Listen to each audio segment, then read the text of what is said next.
Hello guys, this is your friend. We are back with a new fanfic. And if you enjoy this fanfic, then please press the like button and subscribe to my channel for more fanfic like this. And now let's start a new fanfic. Hanabi lay uncomfortably under a thorn tree, trailing Hinata.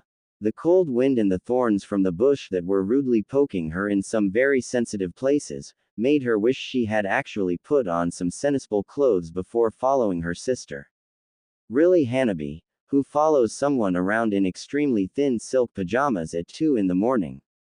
Hanabi shifted to see better as Hinata was talking to or choking someone on the corner.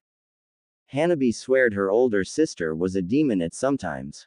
If Hanabi remembered right, when she was about 4 or 5 and Hinata was about 10 or 9, Hinata used to act shy around her elders, but when they left her and Hinata alone, Hinata would pull her by her hair and fling her around like a rag doll, and whenever they went to the springs, Hinata would hold her head under the water until she couldn't breathe and raise her head up again only for her to take a breath and go back under. Until Hinata graduated from the academy, Hanabi thought Hinata's purpose in life was to make her as miserable as possible. To summarize it all, Hanabi really hated her sister. The only time Hinata showed her any kindness was when the oblivious blonde idiot, her description of Naruto, visited Neji for a sparring session, and only because Hanabi's room was directly on top of the place they used to train, so she would occasionally step in and spend the whole day watching him. Hanabi thought it was quite pathetic of someone to crush over a person who doesn't even notice you at all, even though you drop obvious hints that you like them.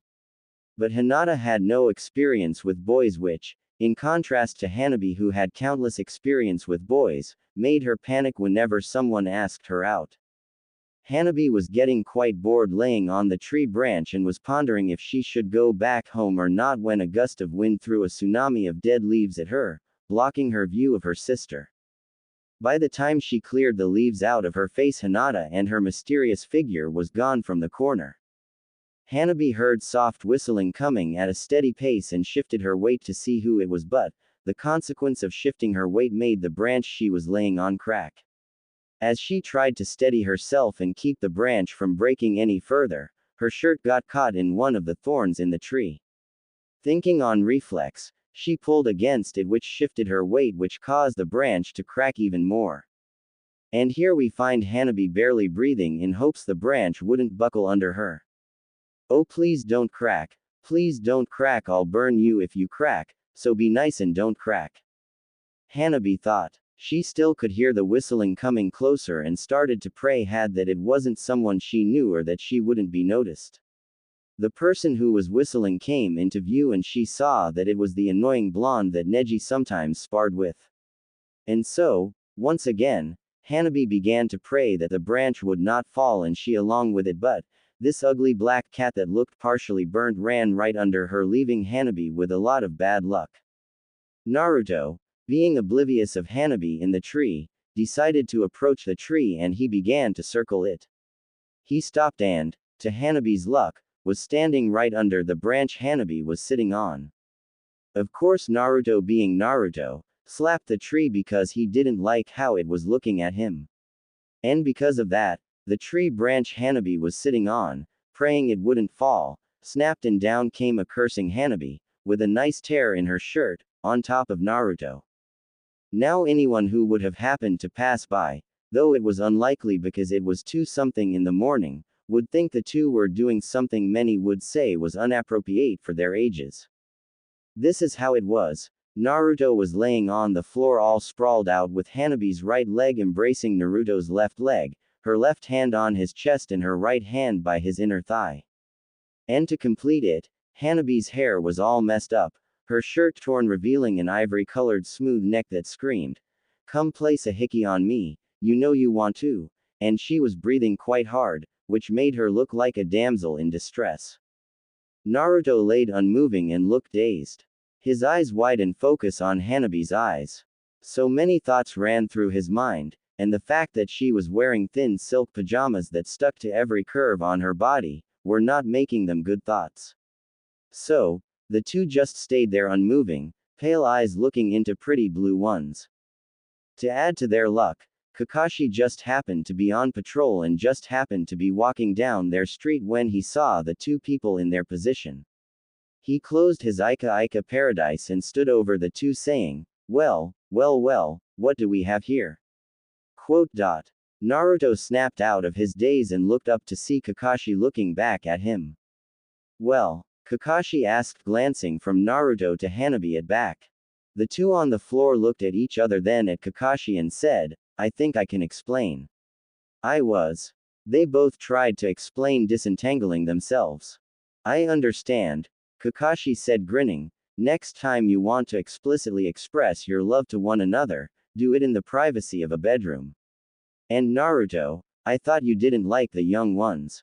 Kakashi easily ducked the tree branch thrown at him and then grew serious. What were you two doing out here? He asked, donning his famous bored expression. Well, Kakashi raised a hand, silencing both. One at a time. Naruto, you go first. Kakashi said. Well, you see, what had happened was, I was making ramen and my teapot caught on fire.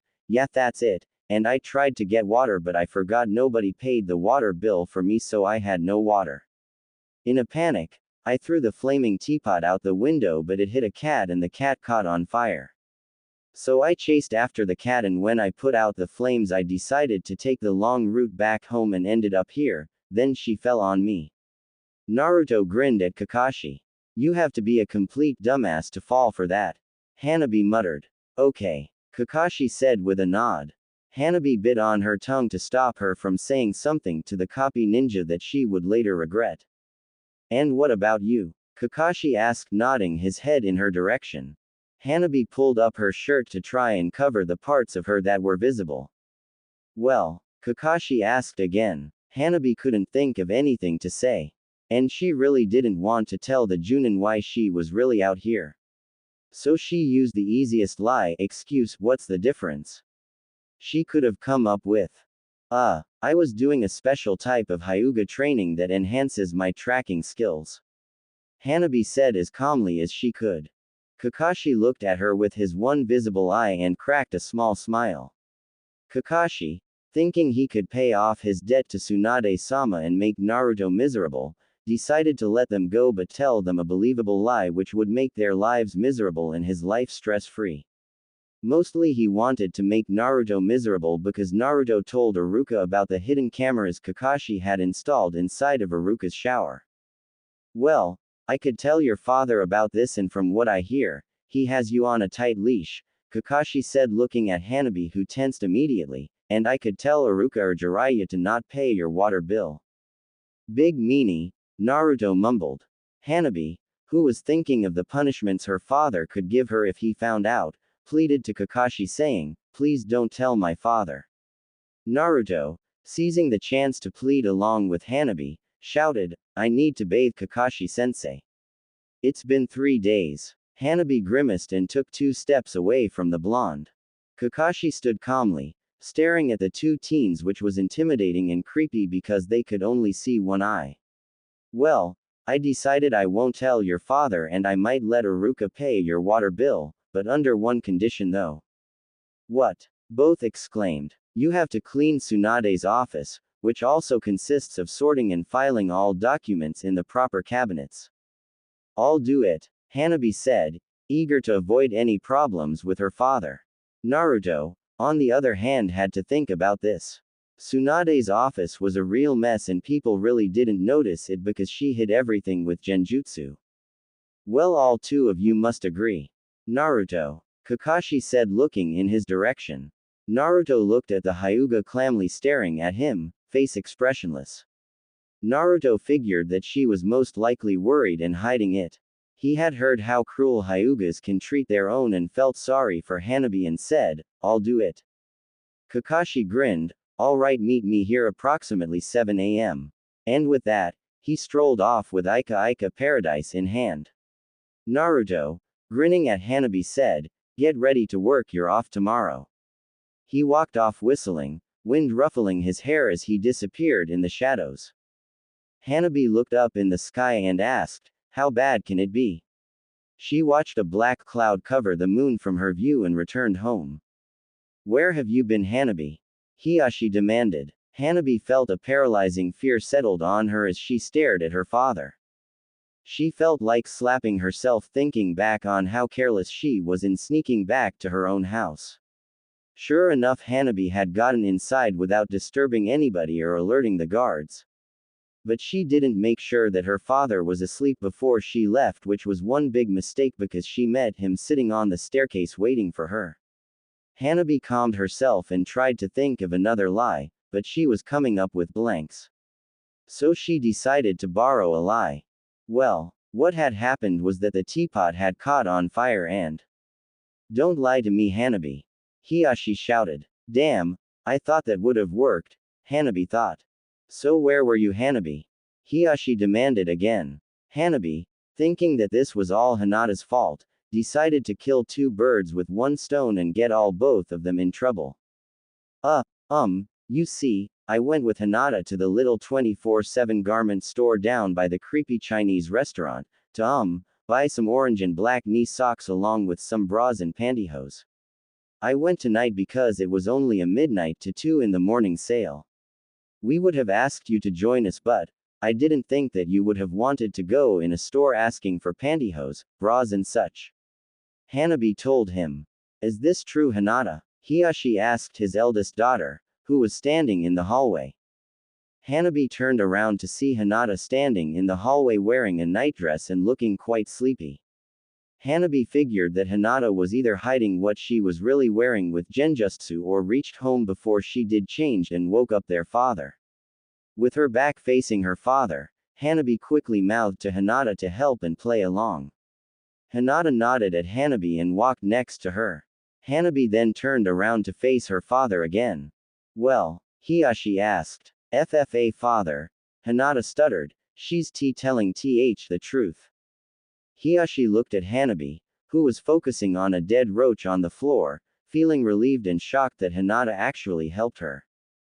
But, Hanada continued, that was yesterday. Hanabi glared at Hanada, who was glaring back at Hanabi, smirking. Hanabi's eyes dilated at her sister in shock of her betrayal. Hiyashi, who looked like he was about to strangle his youngest daughter, calmed and said in a subtle voice, the both of you go to bed. Hanabi, I will deal with you tomorrow, and Hanada, I'd like to see you before you leave in the morning. Hiyashi retreated back to his room, leaving behind his two daughters to think about what punishment he was going to give them. As Hanabi started towards her room, she glared back at her sister. Why did you do that? Hanada replied, I saw you with Naruto-kun. So what? I have to waste the rest of the day with him, thanks to you. Hanada stared at her sister and asked in a dangerous voice, what do you mean you have to spend the rest of the day with him? Hanabi argued back, if you hadn't sneaked out of the house I wouldn't have. Hanabi paused, remembering that her sister was obsessed with the blonde idiot. She then smirked at Hanada for a while, and then her smirk slowly turned into a devious smile. Hanabi was formulating a plan to get back at her sister. She had a feeling that she was going to enjoy making her sister jealous and envious of her. Well, Hanada asked, looking paranoid, aren't you going to finish? No, Hanabi said, still smirking. Me and Naruto's business is none of your own, and since I'm seeing him early, I ought to get to bed. See you whenever we finish our business. Hanabi turned and left to go to her room. Hanabi, where are you going? Hanada asked. Come back here and finish explaining. Hanabi just ignored her sister and continued on her way to her bedroom. Hanabi, I'm talking to you. Hanada shouted. Get back here. Hanabi slammed her door shut, leaving her sister to ponder on what she just told her. Hanabi laid down in the bed thinking she'd have to be up extra early to avoid her father before he could hand down his punishment on her. Hanabi was half asleep when she heard several thuds on her door and heavy footsteps running down the stairs. Hanabi dismissed it and rolled over on her side. She then drifted off to sleep. 2 hours later, Hanabi opened her room door to see several butcher knives sticking out of her door. She stared in the door thinking, Father is going to throw me in that well when he sees this. All the better to hurry up and leave before he wakes up. She then flicked the handle of the nearest knife and watched it wobble. After playing with the knives, Hanabi made her way to the bathroom to get ready. As she was closing the bathroom door, another knife whizzed past her head and landed neatly in one of the shower tiles. She locked the door and shouted, "It seems that you're drowning in jealousy. You would have gotten me in the head if you weren't so eyed." It was quiet for a while, then there were several more thuds on the door and an aggravated shout. Hanabi laughed, jumped in the shower, jumped out, dressed in the bathroom, and then climbed through the bathroom window to leave before her father could catch her and to meet the blonde and the stupid Junin for their assignment. Hanabi stood under a tree trying to get shade, while the burning sun sent deadly heat waves toward everything in its path. She wiped away a bead of sweat from her forehead and stepped closer toward the tree. "Hey." Hanabi turned towards the voice. The ever-smiling blonde, wearing a small black shirt and orange pants, jogged up next to her and joined her in the shadows of the tree. "It's quite hot, isn't it? Where's Kakashi-sensei?" the blonde asked cheerily, as if the intense heat wasn't bothering him. "He hasn't arrived as yet," Hanabi replied coldly. The blonde hummed and collapsed next to her. Hanabi used the rest of her time examining the blonde next to her. "Look at him," she thought, "that ugly blonde hair, those creepy blue eyes, that nasty tan skin, those disgusting muscles that flex themselves every time you take a breath." She quietly sneered at him. Naruto, unknowingly, stretched it in the cutest and wryest manner ever, showing Hanabi a perfect view of all the muscles that was hidden in the orange jacket he was wearing earlier that morning. "Oh my gosh, he's gorgeous." Hanabi blushed. Naruto noticed Hanabi staring at him and asked, "What are you looking at?" "Something on my face." Hanabi sneered at him in reply, "Your ugly face." Naruto let out a loud laugh, "I'm ugly? Ha, I have been told by numerous people that I'm quite why." Hanabi could believe that statement. "The problem here is," Naruto continued, "that you're the ugly one and you're trying to pin your ugliness on me. You're just an ugly bastard in my opinion." Hanabi gave him a cold stare and said, "The only people who would find you why is gay people. A perfect example would be Uchiha Sasuke. He was gay to the extreme. He thought of you as why. And from what I heard he was obsessed with freaks of nature, that's why he was always with you." "What? Were you saying something?" "I wasn't listening for a second. I was watching the leaves dance," Naruto said as if he wasn't listening. "I swear, you Hyugas are so conceited that you just love to hear yourself talk." Hanabi turned toward him and said, "You know damn right you heard me. Freak of Konoha." Naruto's face saddened for a few seconds, then it hardened. He stood up, looked Hanabi in the face and said in a truculent tone, "Don't ever call me a freak. If you don't know anything, keep your damn mouth shut." Hanabi started to say something but closed her mouth, an ominous aura coming off of the blonde. Naruto stepped closer to Hanabi, so their faces were mere millimeters apart. Voice just barely above a whisper, Naruto said, "The only thing I hate more than someone teasing me is an arrogant, ignorant, snobbish, conceited, ugly, ghostly white, pale-eyed proud-assed Hyuga." He then placed a firm grip around her neck and sneered, "I could kill you if I want and nobody'll know what happened." Hanabi started to tremble. She looked in his eyes and saw a faint hint of red quivering behind blue eyes. A sick feeling of fear ran through her. Placing a weak grip on Naruto's neck, she shakily replied, "I'm not afraid of you."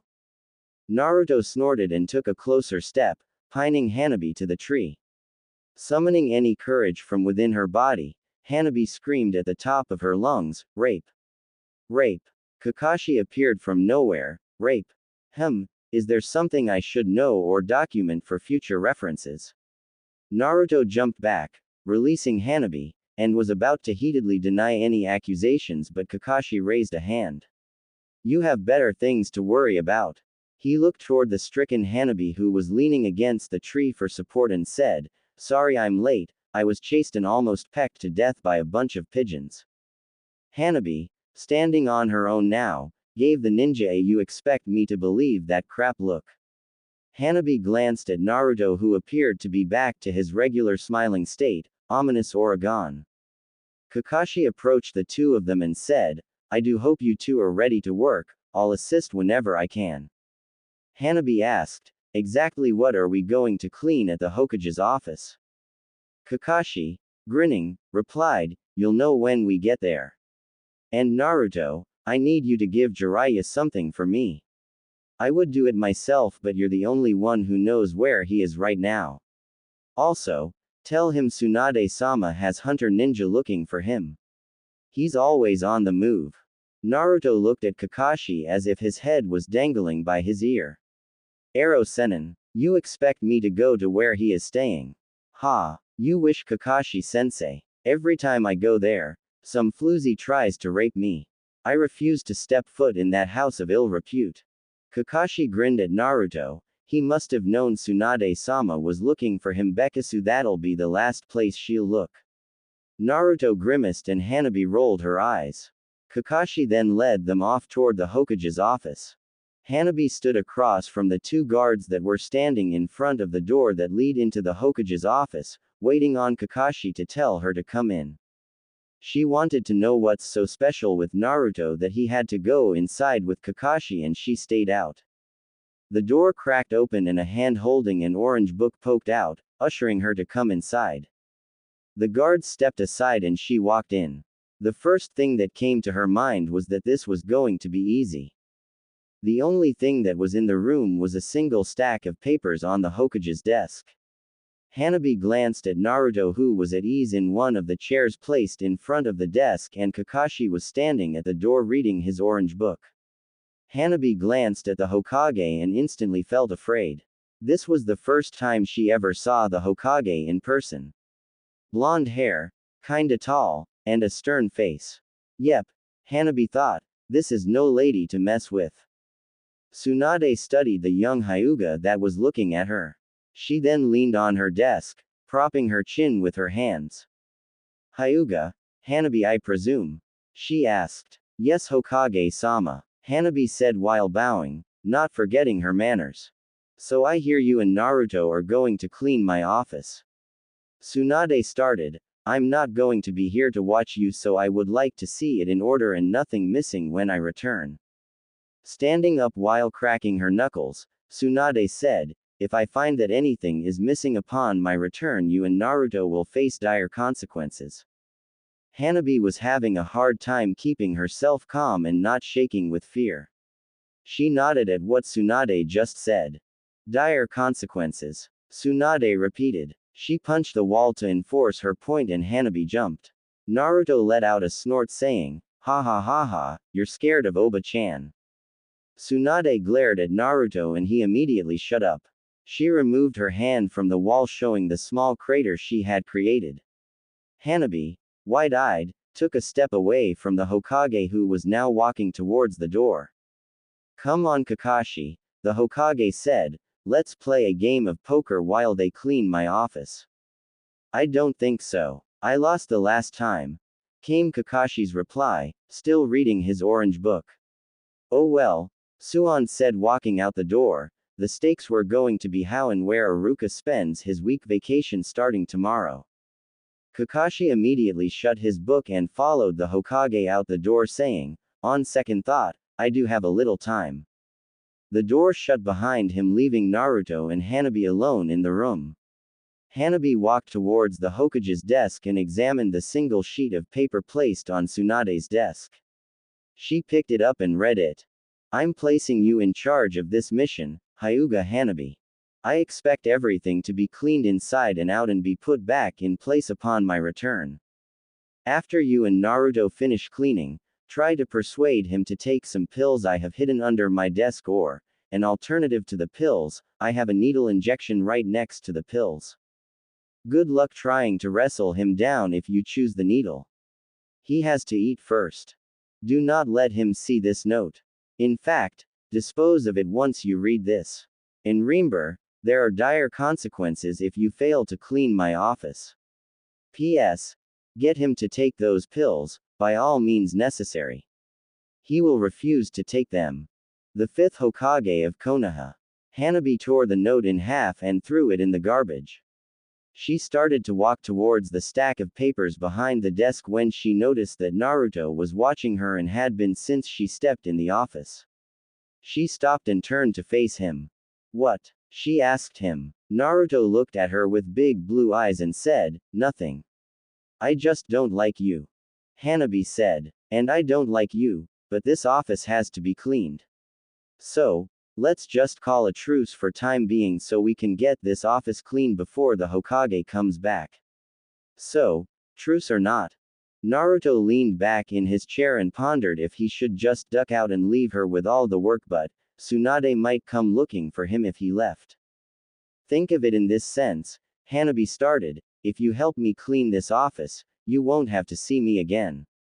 Hanabi watched as Naruto smiled at what she just said. Naruto walked towards Hanabi and extended a hand signaling a truce. Gingerly, she shook his hand. Hanabi divided the room in half so she could work on one side and Naruto on the other. And so they worked separately for most of the morning in silence, not even looking at each other. Hanabi, after 3 long hours, placed her final stack of papers neatly in a corner and turned around in time to catch Naruto stuffing a few papers under the carpet. Naruto, you, Hanabi shouted. Oh, shut the hell up, she won't notice. Naruto shouted back at her. Yes, she will, and she's gonna. Hanabi was interrupted mid-rant by knocking. Naruto opened the door to reveal a blushing Hinata with food. Hanabi walked from behind Naruto to see who it was. Hinata stared in shock as she saw her sister standing next to Naruto. Nabai turned to Naruto and coldly asked, what is it doing here? Naruto winced at that comment and Hinata frowned and stuttered, Kakashi-sensei asked me to bring Naruto-kun some lunch. Why thank you, Hinata, Naruto said as he took the lunch from her, causing Hinata to blush. He was about to open it and eat it when Hanabi snatched it from him and ran to the window. Naruto started towards her but stopped when Hanabi pushed her left hand out the window, which was holding the food. Naruto thought about the idea of tackling her to get it, but she could drop it if he got her. So he decided he would try to reason with her. You really wouldn't do that, right? Naruto asked cautiously, his stomach growling. Sure I would, Hanabi replied. But I'm really hungry, Naruto whined. Hanabi was enjoying every moment of this. She loved to watch people beg. Well, I'm not, Hanabi replied smirking. Hanabi, please just give it to him. Hinata pleaded. He'll get it as soon as you get your ass out of here and he finishes what he has to do. Hinata stiffened and turned to leave the room, stumbling over a vase with a daisy on it on her way out. Hanabi was so concentrated on watching Hinata leave that she forgot all about Naruto. Naruto approached Hanabi from behind and wrapped his left hand strongly around her slender waist and pulled her from the window. With his left hand holding her steady, he used his right arm to grab the hand that was holding his food. Hanabi struggled to break free, but Naruto tightened his grip on her. Get your hands off of me, Hanabi shouted while struggling to keep the food in her hand and out of his reach. Get your hands off my food, Naruto shouted, trying to get the food from Hanabi. Since he was making no progress, he decided to play dirty and blow in her ear. Hanabi stilled when she felt his breath in her ear. The feeling of his heated breath in her ear sent a foreign feeling down her spine that caused her to shiver. And at that moment the door opened to reveal Hinata standing in the doorway looking down at the ground muttering that she had forgotten her bag. Naruto and Hanabi froze in their position hoping that Hinata wouldn't look up and see them. Hinata picked up her bag and, head still down, started toward the door, but she looked up as she was leaving and saw what looked like Naruto embracing Hanabi. Hinata gasped and stared in shock at Hanabi and Naruto. What or why, you doing? She stammered. I can explain, Naruto said, letting go of Hanabi causing her to fall on the floor. He then started toward Hinata. Hinata backed up toward the door, anger boiling inside of her. Hanabi braced herself against the wall to keep herself from falling. Hanabi stared at Naruto who was looking at Hinata who was glaring at Hanabi. An awkward silence filled the room. Hinata picked up her bag and left the room, not before looking back at Hanabi, who was smirking at her. Hanabi then slid down to the floor, still feeling dazed about what Naruto had done to her. Naruto resumed cleaning his part of Tsunade's office in the awkward silence that lingered in the air. The food lay forgotten on the ground next to Hanabi. After about a minute or so, Hanabi got up and sat on the other side of the room away from Naruto. She then began to think about what had happened a few minutes earlier and why she felt thrilled when Naruto breathed in her ear. Naruto, on the other hand, was thinking how to explain to Hinata what had happened. He really wanted to stay her friend because she always looked out for him. He knew she liked him, but he didn't like her the same way she liked him. He wasn't as stupid as everyone thought him to be. He was aware that she was obsessed with him and he really didn't want to ruin his friendship with her. "You know your food is going to get cold," Hanabi said, breaking the silence. Naruto almost forgot that she was still in the room with him and replied, "I'm not hungry anymore." "So you're just gonna let it waste?" "Might as well. I'm not gonna eat it." Hanabi got up from where she was sitting, picked up the food, and walked in front of Naruto. Naruto looked up to see Hanabi's expressionless face staring down at him. "What do you want?" he asked, now annoyed at her. Hanabi dropped the bag with the food in front of Naruto and said, "Eat." "What? Eat the damn food," Hanabi shouted at him, her temper rising because she had just remembered that she was in trouble with her father. "What for? If you don't eat, I get in damn trouble."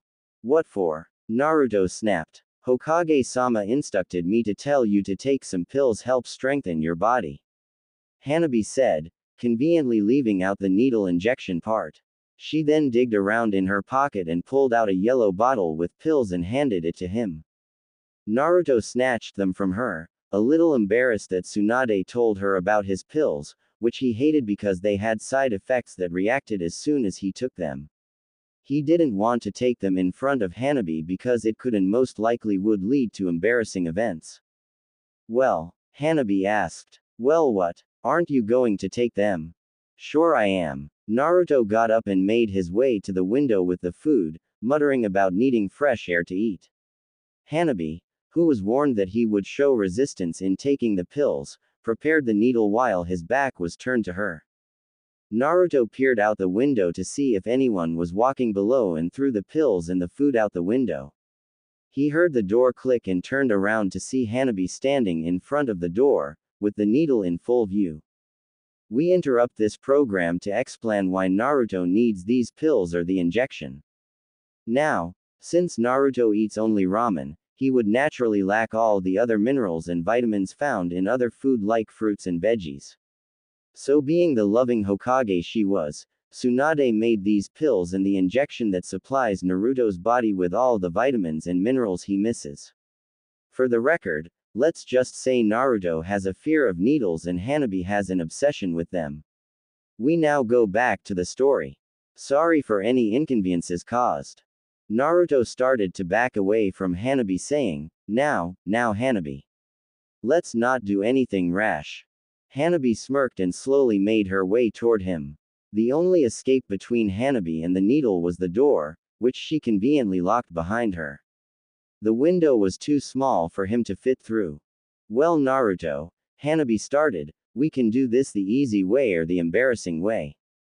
"How about no way?" Naruto replied, edging away from Hanabi as she mimicked every move he made. Hanabi sighed and said, "Embarrassing way it is then." Hanabi ran toward Naruto and lunged the arm with the needle towards him. Naruto threw himself on the floor to dodge it. He then rolled on to his feet and made a break for the door. Hanabi saw this and did a handstand that landed her in front of him. He then feinted to run to her right and she fell for it, leaving him a opening to go right, and that's what he did. Hanabi did a low roundhouse sweep kick, trying to trip him, but he jumped over it. Naruto thought he was in the clear but failed to see the vase and tripped over it, landing flat on the floor. Hanabi then seized this chance and ran toward the door to block his escape, but tripped over the daisy in the vase. Naruto tripped over and fell on top of him as he was getting up. And so, The two began to wrestle over the floor with Hanabi trying to stick him and Naruto trying to roll away from her. In some weird way, Hanabi had managed to pin him to the ground. Naruto struggled beneath her, but, surprisingly, Hanabi was keeping him in place. Damn it, keep still, Hanabi said, forcefully tearing off the arm of his shirt. No, you're gonna stick me with that infected piece of metal, came Naruto's exasperated reply. It's not infected, damn it, the Hokage made it herself. Hanabi said through deep breaths. How the hell I know she didn't already stick someone with that thing? Naruto replied. Stop being a non, keep still already. No. Hanabi decided to try a different tactic to get him to take the needle, which was her last resort. With much difficulty, Hanabi had managed to sit on his legs to stop him from kicking at her. And pinning his hands over his head, she said in a soft voice, "It won't hurt. Trust me." No, I won't trust you. Naruto shouted and struggled even more to get out of Hanabi's hold. For the record, you forced me to do this, Hanabi stated. She then lowered herself to his ear and blew in it, causing Naruto to go still. Naruto's face went red when Hanabi pulled him up, so she was sitting in his lap.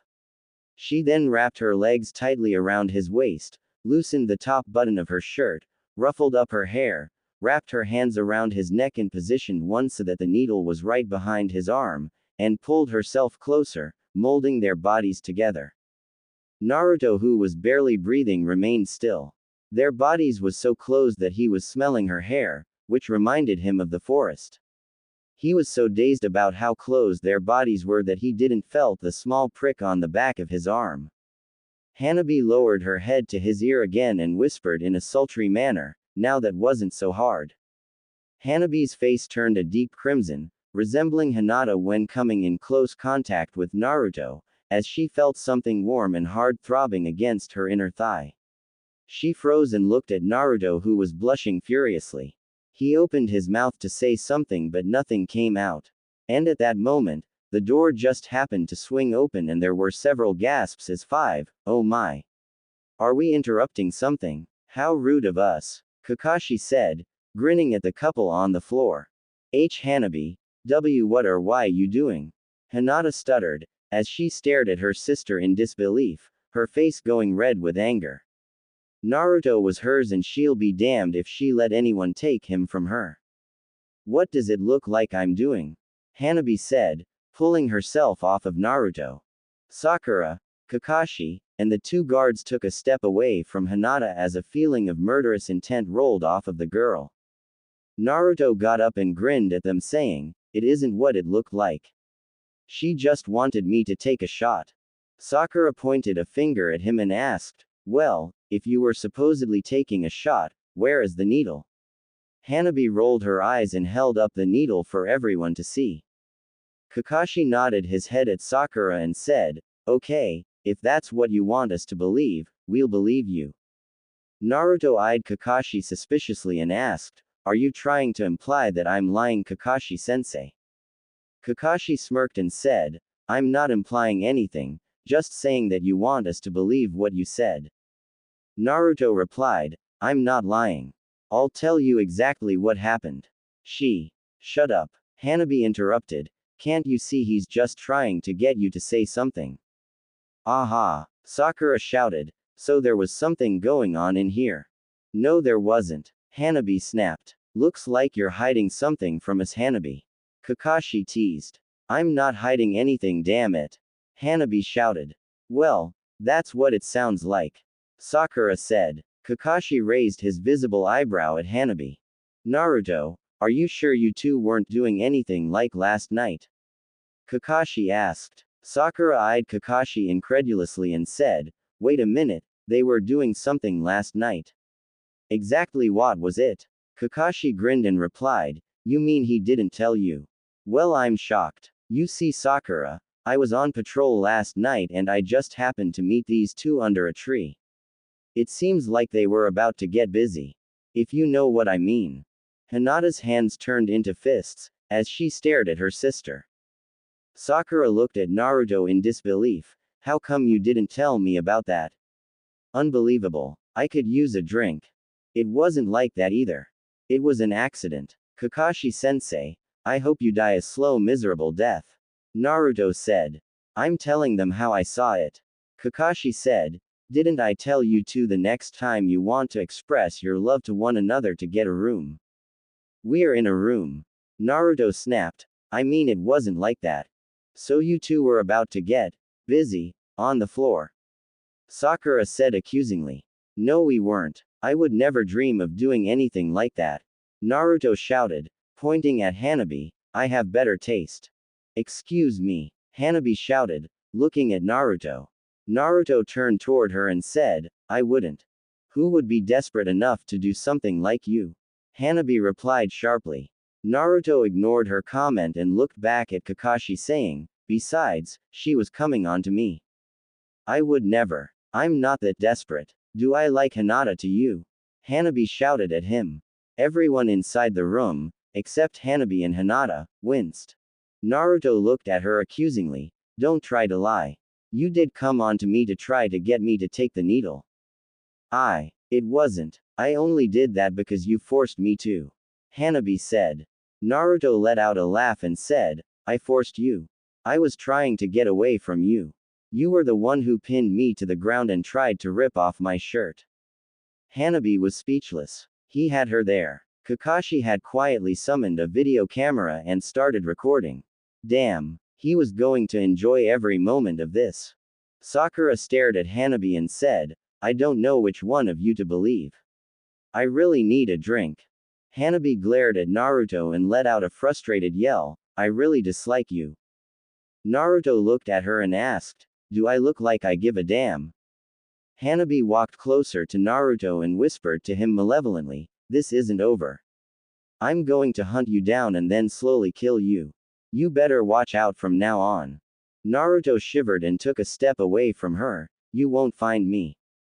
Hanabi laughed maliciously and said out loud, I have my ways of finding people, and I just might be waiting for you under your bed tonight. An eerie silence abruptly fell into the room. Then all of a sudden, Hinata let out a howl of rage and tackled Hanabi, sending her into the wall. Naruto let out a yelp as Hinata shoved him out of the way to get towards Hanabi. The two Anbu guards started toward Hinata, to restrain her, but stopped when Kakashi put a hand in front of them saying, not yet, I want this on tape. The two guards hesitantly nodded. Naruto was about to hold Hinata down, but stopped when Sakura tackled him to the ground saying that it was between Hinata and her sister and if he got into it he would be seriously injured.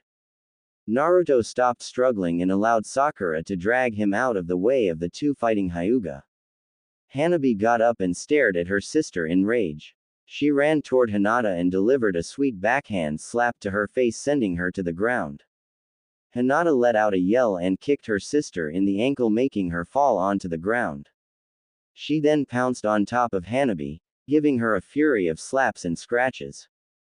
Hanabi tried to push Hinata off of her but it wasn't working. So she kneed Hinata in the stomach, causing Hinata to clutch her stomach in pain. Hanabi seized the chance and rolled from under Hinata. She then got up and aimed a kick towards Hinata's head but missed. Hinata jumped up and punched Hanabi in the face, causing her to stumble backwards a little bit, and then did a roundhouse kick into one of Hanabi's ribs. Hinata followed up the roundhouse kick with a powerful kick in the chest sending Hanabi forcefully into the wall. Hanabi coughed up a little blood and spat on the floor. Her stomach was hurting like hell and she was sure she broke something. But it only fueled her anger more. Hanabi pushed herself off the wall and head-butted Hinata in the stomach, making Hinata double over on the floor, clutching her stomach again. As Hinata started to get up again, Hanabi punched her in her back causing her to fall flat on the floor. Kakashi grinned toward the two Anbu, who were enjoying the catfight, and said, and you were going to stop them.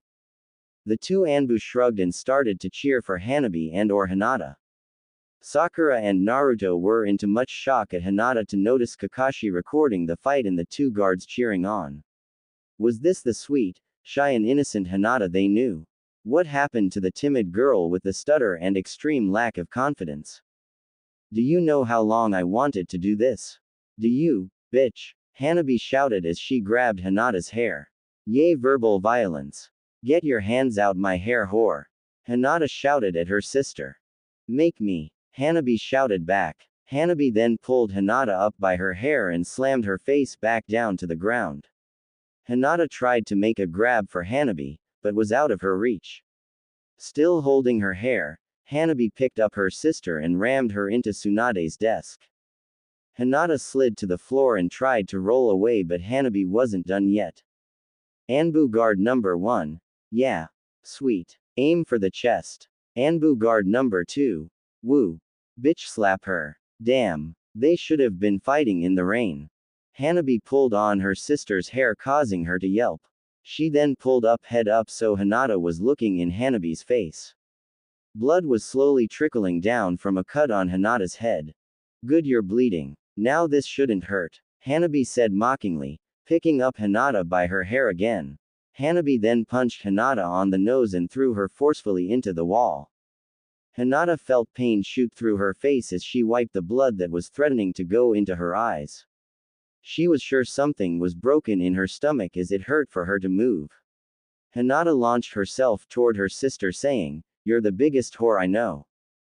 Hanabi ducked and made a grab towards Hinata's leg, but Hinata saw her hand and grabbed it. Hinata then twisted her sister's hand forcefully, breaking it. Hanabi let out a scream as she kicked Hinata in the thigh.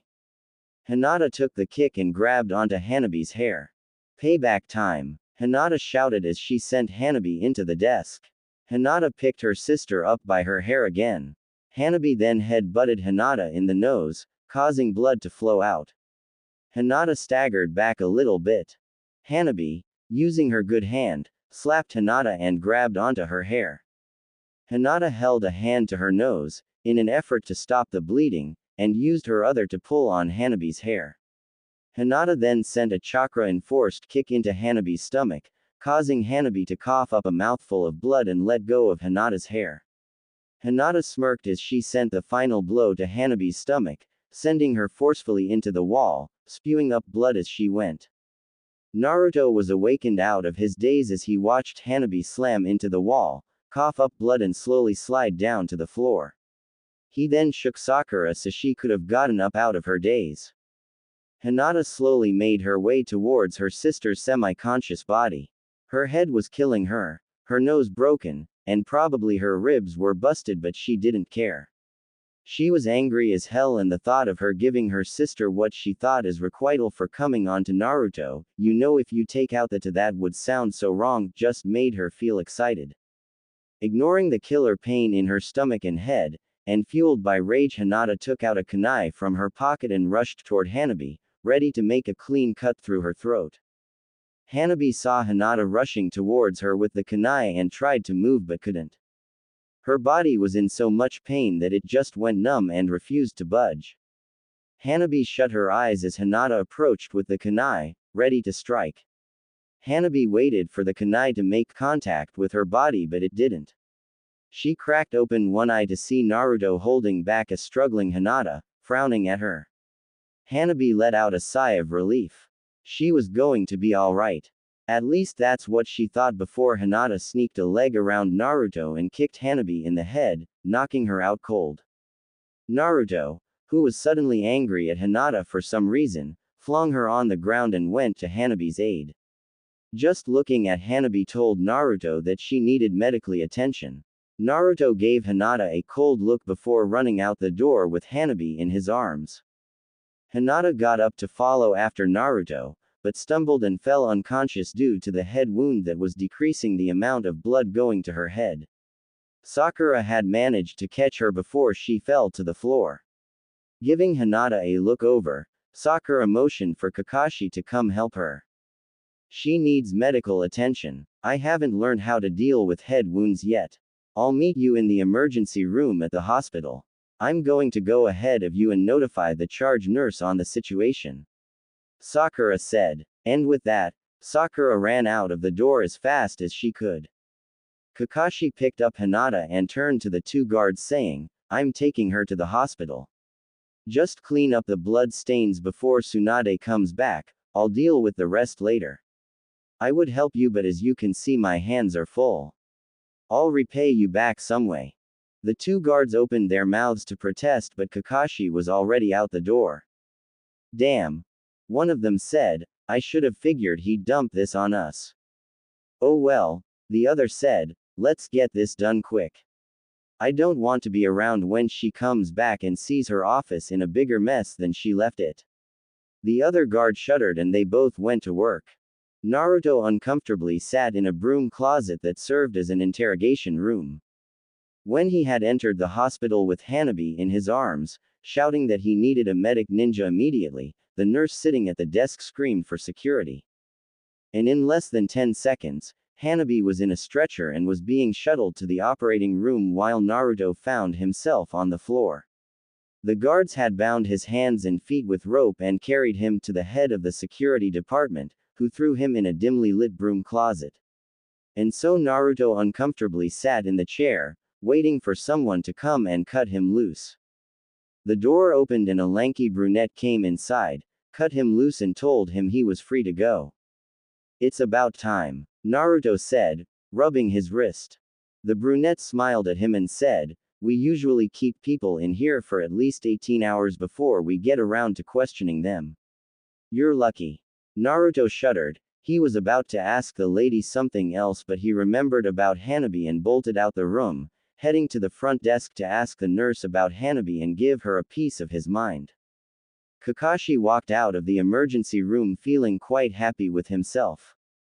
Sakura had met him at the door with a stretcher for Hinata and had taken her behind the big white double doors. He had promised to come back and check up on her later. Yeah, right. He took out the latest book in the Ica Ica Paradise series and began reading. He was so close to the scene between the doctor and the nurse. Kakashi was so deep in reading the book that he wasn't paying attention to where he was going and bumped into someone. Sorry, he started, not quite looking at the person, I wasn't watching where I was going.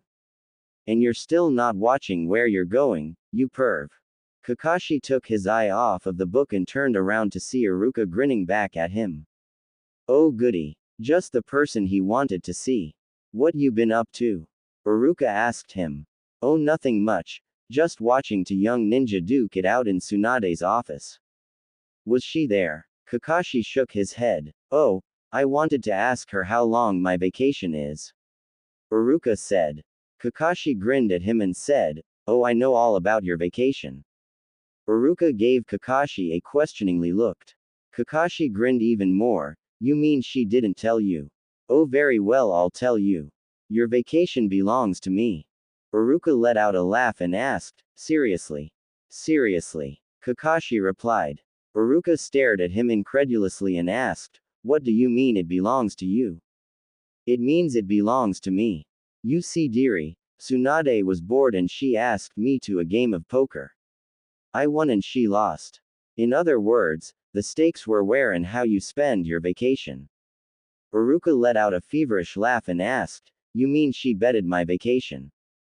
Kakashi nodded and said, guess who gets to become my roommate for one entire week? Iruka laughed and said, last time I checked you only had one bedroom. Kakashi replied, I still do have that one bedroom.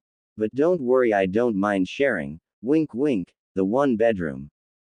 Iruka blushed and let out an exasperated laugh. I don't believe you. Even if it's true, I'm going to seal myself inside my house so I can't come out. Kakashi laughed and replied, I don't mind. I'll just come to your house instead.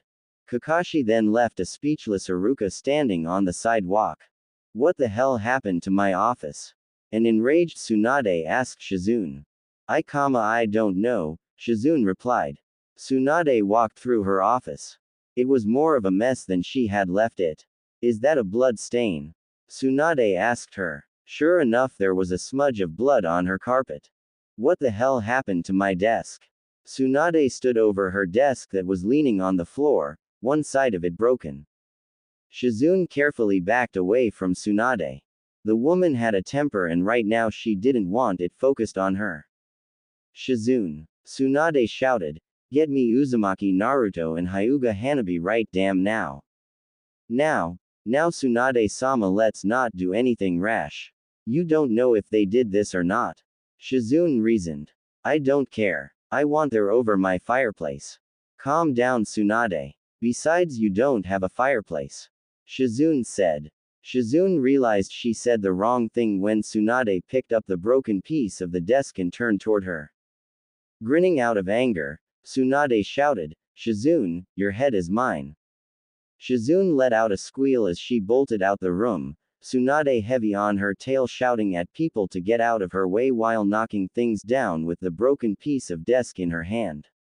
The two guards crept out from behind the door. I'm going to feel sorry for Naruto, Shizune, and that Hyuga when she catches them, one of the guards said. It's sad though, they're getting blamed for the desk we broke. The other stated, hey, at least she won't know it was us. And the two guards walked off.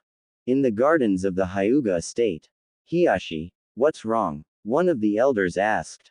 I just have this strange feeling that someone is coming to give me a lot of grief and a bad headache. Hiyashi replied, frowning. I doubt it. Today has been too peaceful and quiet for any problems, the elder replied. That's the reason for the feeling. It's been too peaceful, Hiyashi stated. Maybe it's because none of your daughters are home, the elder said. Really? Hiyashi said, I hadn't noticed. I wonder what they're up to. The elder said. Hinata's most likely training with her team and Hanabi's avoiding her punishment. Hiyashi stated. The elder laughed and Hiyashi raised an eyebrow. I'm just remembering when Hinata told me Hanabi was spoiled because she never got punished. Hinata told you that? Hiyashi asked, shocked. He always thought that his eldest daughter was too timid to approach any elder. Hiyashi-sama. Hiyashi and the elder turned around to see a Hyuga guard approaching them with a grim expression on his face. Hiyashi turned to the elder and said, I told you someone was coming to give me grief. The elder chuckled and went back to sit down as Hiyashi went to talk to the guard. Naruto slightly opened the door that led to Hanabi's room. He hated hospitals. From the overly sterile white floors to the horrible pudding they made you eat. But yet, he was always in here every month. He stuck his hand in the door and waved it around to see if Hanabi was awake. He didn't want to wake her if she was sleeping. Naruto was about to close the door and go visit Hinata, but stopped when a hoarse voice told him he can come in. Naruto stepped inside to see Hanabi staring down in a cup filled with pudding, trying to stir it around with a plastic spoon. Naruto sat in the chair next to Hanabi's bed and watched her. It was kind of funny watching a person with a broken hand trying so hard to stir a cup of pudding. Why are you here? Hanabi asked, looking at him now. Naruto shrugged and said, I don't know. I just thought I'd come and see if you were still alive. Hinata did beat the shit out of you. Hanabi frowned at him and replied, you came just to rub it in, didn't you? No. Then why are you here? Didn't you say you dislike most Hyuga, including me? Why don't you go visit Hinata? Hanabi said annoyingly. Naruto got up and walked to the window. He honestly didn't know why he was here. Maybe it was the caring in his personality that made him come. He wished he could have come up with some excuse. Naruto turned around and studied the girl in the bed. Unusually pale, a broken hand, bandaged head, back propped up against pillows. Naruto grinned at her and said, you remind of me when I'm in here. The only difference is that you're more ethereal. Hanabi scowled at him and said, can you be any more insulting? Maybe. Sorry, I meant to say I didn't mean to sound insulting. Naruto said apologetically. Naruto sneaked a glance at Hanabi. She was staring into the cup of pudding, as if she was trying to make up her mind on something. Naruto sat back on the chair and waited for Hanabi to say something. After about 5 minutes or so, Hanabi whispered, thanks. Naruto awkwardly nodded his head and turned his attention toward the cup in her hand, still not sure what to say. After some serious consideration, Naruto decided he would pay Hinata a visit and come back later when he knew what to say.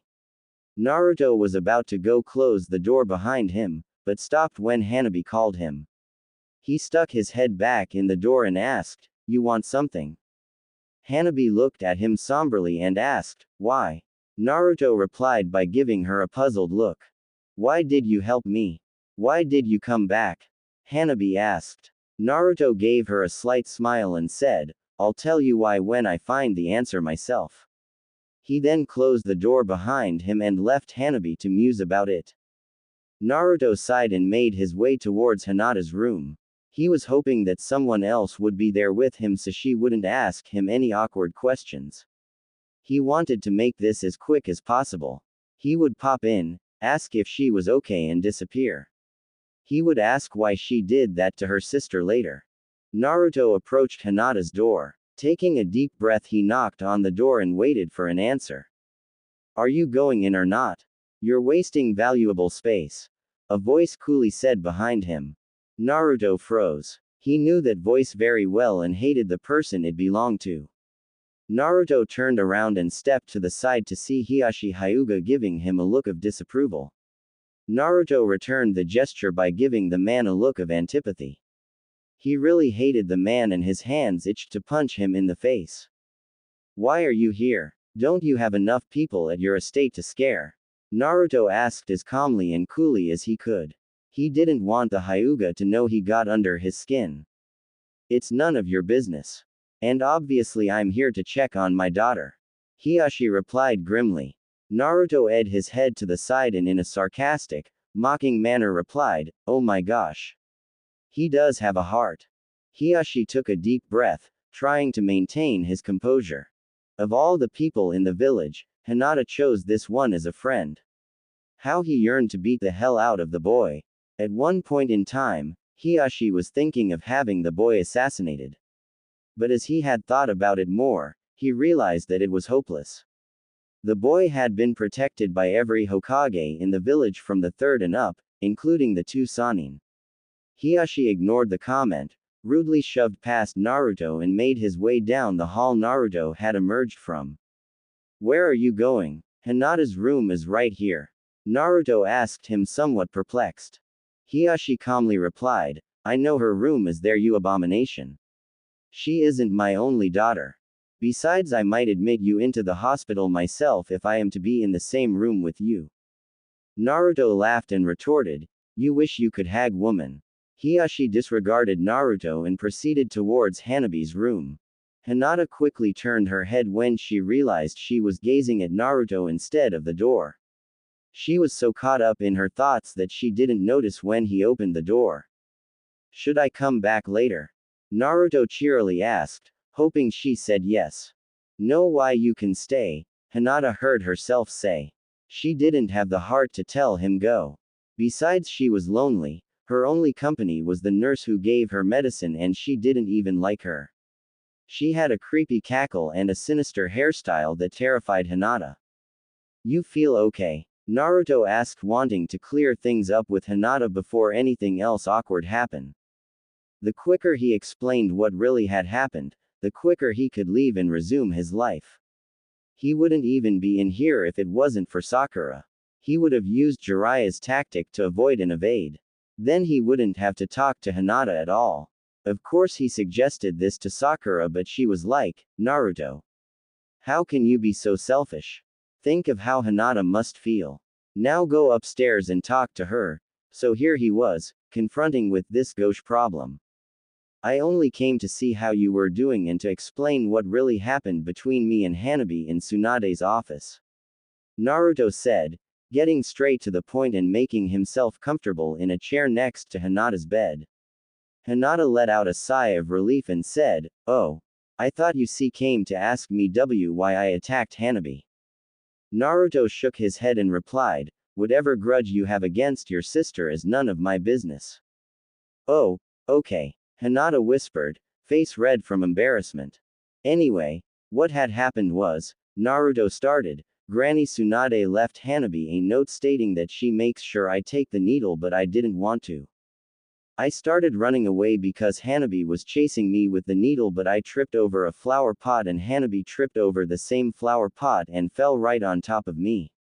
Naruto paused to take a breath and Hinata motioned for him to continue, figuring there was more to it than that. After a few seconds of putting his thoughts together, Naruto continued, we started struggling on the floor, and by some amazing feat, she pinned me to the floor. And then she, did something and I couldn't move, so she took advantage of the moment and stick me with the needle. And that's when you guys came in. Naruto nervously gnawed the inside of his cheek, hoping Hinata wouldn't ask any question about it. You're still not mad at us, right? Naruto asked anxiously. Us? Hinata asked, puzzled. Yeah, me and Hanabi. Naruto stated. I'm not mad at you. Hinata answered, trying not to sound pissed. Where the hell did me and Hanabi come from? That floozy already has him saying their name as if they're an item. I have to stop this madness before she crosses the line. Hinata thought as her grip tightened on the bedrail. So we're cool, right? Naruto asked, professing a smile. Hinata smiled at him and replied, yeah, we're cool. But I thought you were mad at me because I attacked Hanabi. Why did you think I was mad at you for that? Naruto asked, clearly baffled.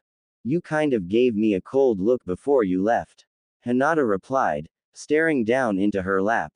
Naruto placed one hand beneath Hinata's chin and gently raised her head so she was looking in his face.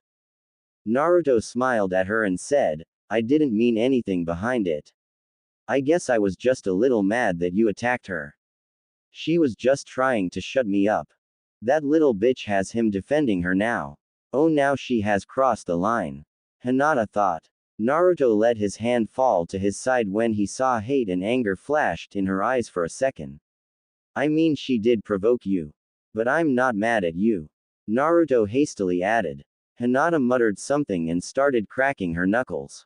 Is that a new habit? Because it's creepy watching you do it. Naruto thought as he took a step back.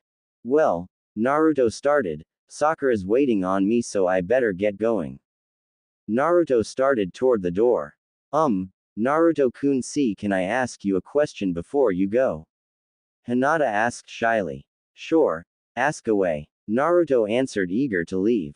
I'm kind of embarrassed to ask you this, Hinata said, but do you find my sister attractive? Naruto almost choked on the air he was inhaling. He knew one of those awkward questions would come soon. And to think he was so close in being in the clear. Well, geez, Hinata. Naruto stammered. I'd eat my left arm before I answer that. Someone please come rescue me. Naruto thought as he tried to answer her without actually answering her question. Well, do you? Hinata repeated fervently. Well, she's why? Do you think I think she's attractive? Naruto asked. Hinata wasn't prepared for that. Well, Naruto, I'm leaving now. Sakura interrupted as she poked her head in the door. Oh, hello, Hinata. Are you feeling? Well, look at that. Naruto shouted. Sorry, Hinata, but I promised Sakura I would help her with something before her guest came home. Naruto, what are you talking about? I don't have any GU. Naruto clamped his hand over Sakura's mouth, pushed her out the door and followed her. See you around, Hinata. Naruto shouted as he quickly closed the door behind him and dragged Sakura down the hall. What the hell was that all about? Sakura asked, wiping off her mouth. She asked me a question I didn't really want to answer. Naruto answered hastily. Now let's get out of here before she comes out of her room. And so Naruto and Sakura left the hospital. Hinata sat puzzled in her room trying to figure what just happened. Then it hit her that Naruto never answered her question. Feeling a sudden surge of anger, Hinata kicked over her food tray and picked up a ceramic teacup from the debris. She then threw it at the door where it crashed into the doorframe, missing her father's face by a few centimeters as he walked into the room. Hinata picked up something else to hurl at the door but dropped it when she realized who was standing in the doorway. You weren't aiming at me by any chance, were you? Hiyashi asked frigidly. No, father. Hinata stammered as her anger dropped in seconds of looking into her father's eyes. Hiyashi crossed the room and glanced out the window. Hanabi told that you attacked her. So what? I would have killed her if it wasn't for Naruto. Hinata shouted, suddenly feeling anger boiling up in her again. Hiyashi was taken aback at the outburst. That is so like you. Hinata continued, you always put Hanabi before me despite me being heir. Who do you think you're talking to, young lady? Hiashi shouted, matching Hinata's tone. Hinata sat up straight so she could look him in the eye. I'm talking to a self-centered coward. Hinata answered. That's right. I called you a coward. Ever since mother died giving birth to Hanabi, you've pushed me aside. I went through most of my childhood thinking that I wasn't good enough to be your child. So I worked my off trying to please you and prove to you that you were wrong.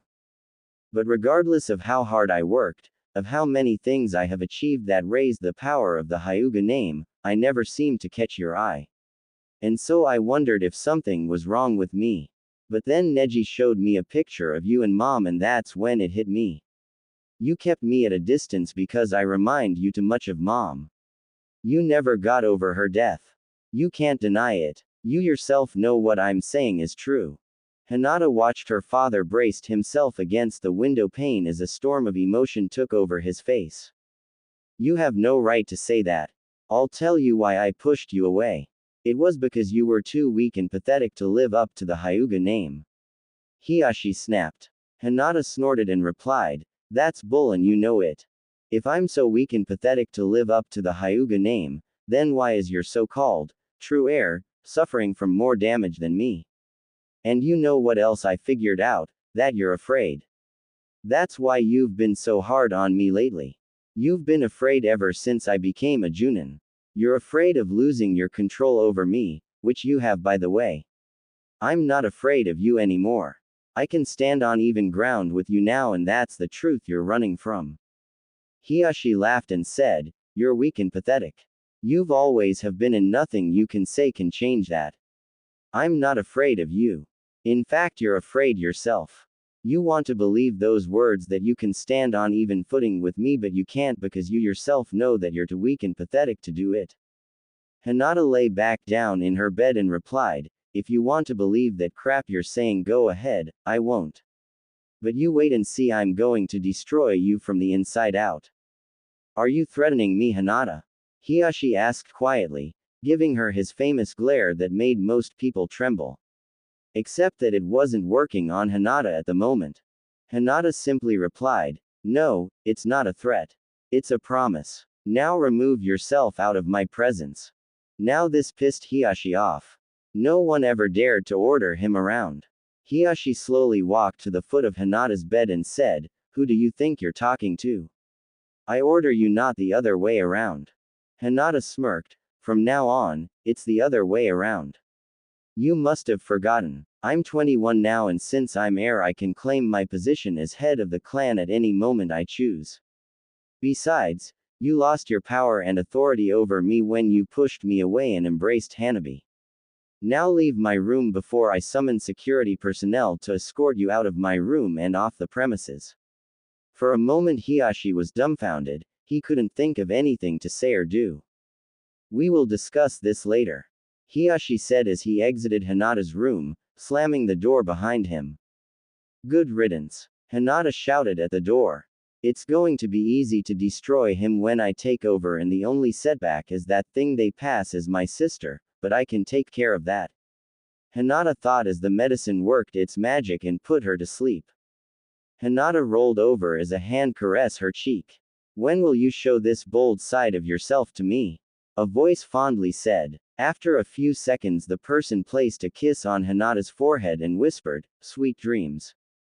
And with that the person disappeared through the window just as a nurse came in to check up on Hinata. At the Hyuga estate. This was bound to happen, Hiashi.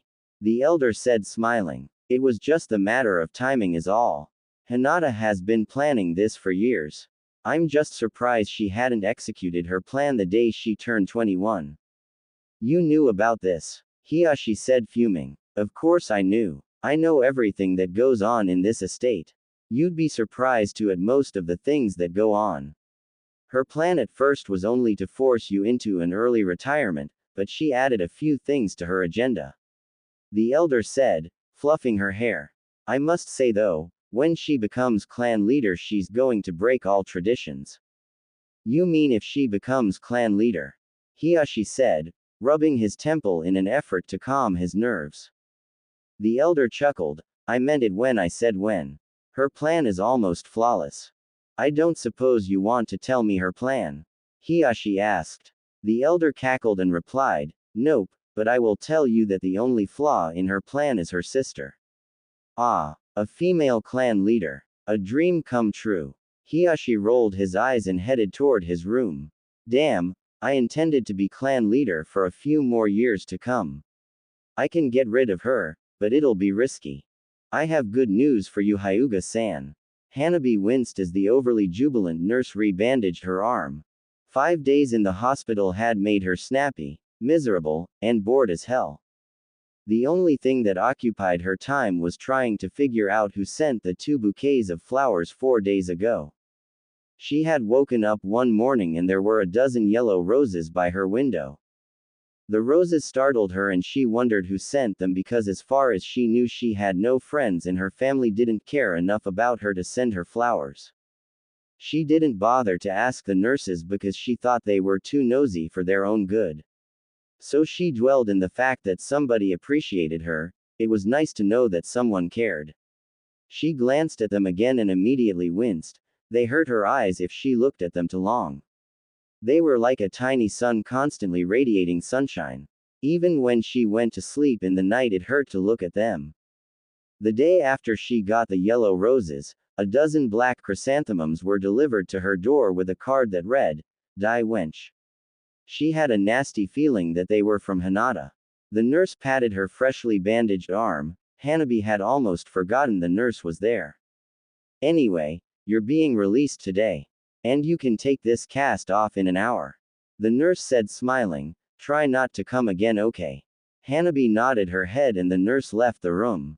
Cheery bitch. Hanabi muttered. She rubbed her newly bandaged arm and looked at the 2 sets of roses.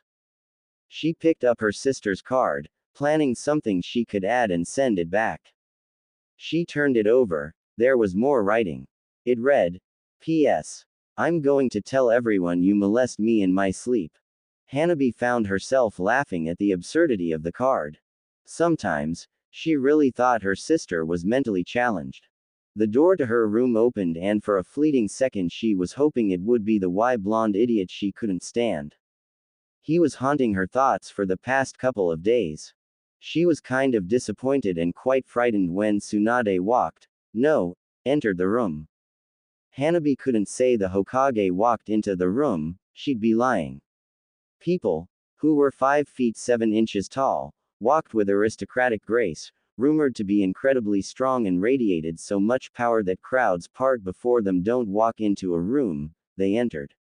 Her heartbeat sped up by 1.5 miles when she saw that the blonde she couldn't stand followed the Godime, and then it dropped a notch when her father appeared a few seconds behind the blonde. She stole a glance at Naruto, saw the frown on his face and switched from being ignorantly relaxed to cautiously alert. Dawning on her impassive face, she sat upright in the bed and pondered about what they were here for. Naruto walked over to the window and glanced outside. It was an interesting day. Sunny yet cloudy, noisy yet quiet. From the window he spotted the ramen stand where he was eating his 3rd bowl of ramen for the day. He had ordered a 4th bowl and was about to suck it down, but Tsunade had plucked him from the stand and dragged him here. With his face hidden from the people in the room, he silently grieved for his abandoned bowl of ramen. Which probably dumped. Oh well, he thought, he'd just get 5 bowls for dinner instead of his customary 4. He studied Hanabi from the corner of his eye and images of playing doctor and nurse popped in his head. He pinched the bridge of his nose and sighed. He blamed Jiraiya for corrupting his mind. He examined the room and smiled when he spotted the yellow roses. Oh, you got the flowers. Naruto said, motioning towards the little bundle of sunshine sitting next to Hanabi. I figured yellow would be bright enough to make your eyes hurt, and since you like to examine things to the point, make you go blind. Hanabi blushed and fought down a giggle. Yeah, thanks. Almost worked. At some point in her tenure at the hospital, her diminishing dislike for Naruto had completely vanished and was replaced with interest and fascination. Hanabi studied the room. Tsunade sat in the only chair, which was at the foot of the bed, with her father standing next to her, while the main actor in her twisted fantasies leaned against the wall, next to the window. Tsunade suddenly sat up in the chair and crossed her legs, immediately capturing everyone's undivided attention. She stared at Hanabi with light golden bronze eyes and smirked when the girl started to toy with her hair. It was fun making people squirm.